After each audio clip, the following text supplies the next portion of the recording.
What's going on, everybody? Welcome back to another Raw Retro Review. Today we are doing the October 4th, 1993 edition.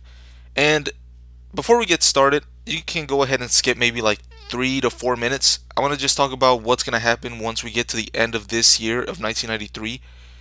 So, I didn't expect much with this channel. Obviously, it has no type of subscribers. But I would think during this pandemic, during this quarantine, that maybe more people will be watching these types of videos, maybe going back, watching old school Raws, and then saying, I wonder if anybody has posted reviews for this. Even the first review that I did, it doesn't have the most views throughout this whole entirety of the reviews that I've been doing since I started back in July. So what I'm going to be doing is taking a break after the last episode, which I think is December 27th. I'm still going to be doing the reviews off screen and then just saving them up for when I eventually start doing them again. But I don't really want to be putting all this effort into something that's not really doing much. Like I said, I didn't expect much. If they were getting maybe double the clicks that they were getting, I would keep on doing it. Most of these videos are getting 10 clicks, 7 clicks. And if they had 14 to 20, hey, I'm fine with that. I'm at 185 subscribers, right? So 185 subscribers. My goal for each video that I put out would be like 15 to 20 views. So if they get that, I'm fine with it. But they're not even getting to that point. So I'm just going to stop for a little bit.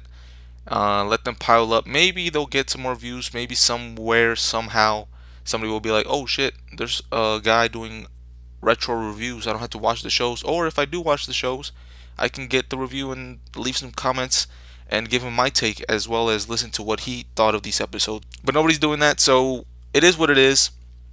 We'll get into this review for October 4th, continue through the rest of the year, and if nothing changes by then, that's what's going to happen. I'm going to stop for a little bit, and then in a couple weeks after that, I'll drop the 1994 reviews and then keep going with it. I want to keep going with it. I don't want to stop at all.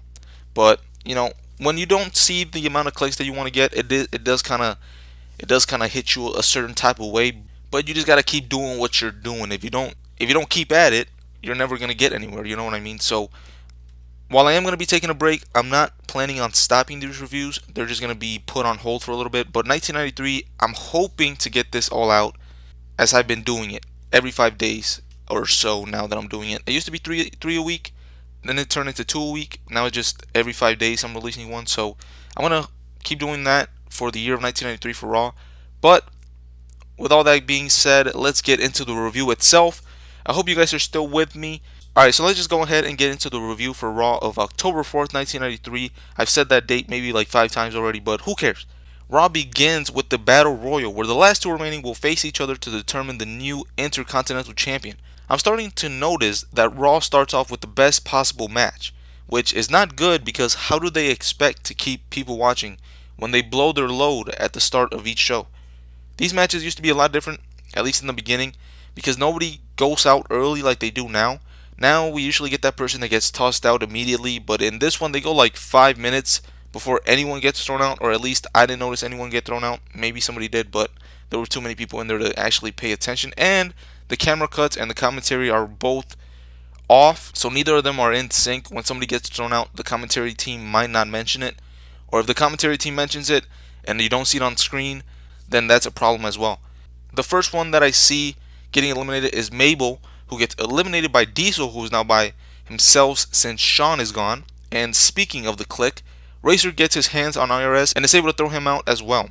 But someone I thought would last a while was 123 Kid, aka Cannonball Kid, aka Sean Waltman. But of all people, Bastion Booger throws him out. And then I think I called it from a week or two ago, but Bigelow throws Mr. Perfect out. So maybe they heard my video from the future and are going to get them in a feud after this. And speaking of rivals, Bigelow throws out Tatanka, who he's been feuding with since around May or June of this year. Racer gets tossed through the ropes by Bigelow, and as he celebrates, Racer gets back in the ring and clotheslines him over the top. This brings us to the final 6. Racer Ramon, Macho Man, Adam Bomb, Rick Martel, and the Quebecers, both of them. Macho Man able to throw out Adam Bomb, but then all 4 heels work together and toss Randy out of the ring. And instead of picking up Racer Ramon and just throwing him over, they keep kicking him and punching him. Eventually, Racer is able to get the Quebecers out, meaning that Racer Ramon will face Rick Martel next week for the vacant Intercontinental Championship. Again, Shawn Michaels had to vacate it for personal, and other reasons. After all that, which felt like 45 minutes in itself, we still have like 20 minutes left, and the Heavenly Bodies come out to beat some jobbers. We then get some footage of Doink the Clown and his buckets of water messing with Bam Bam Bigelow. He instead fakes him out and tosses a bucket of glitter on him. Luna Vachon got in his face, so Doink dumped the other bucket over her, and that one was actually filled with water. They go towards the ring, and Bigelow chases him, but Doink goes under the ring.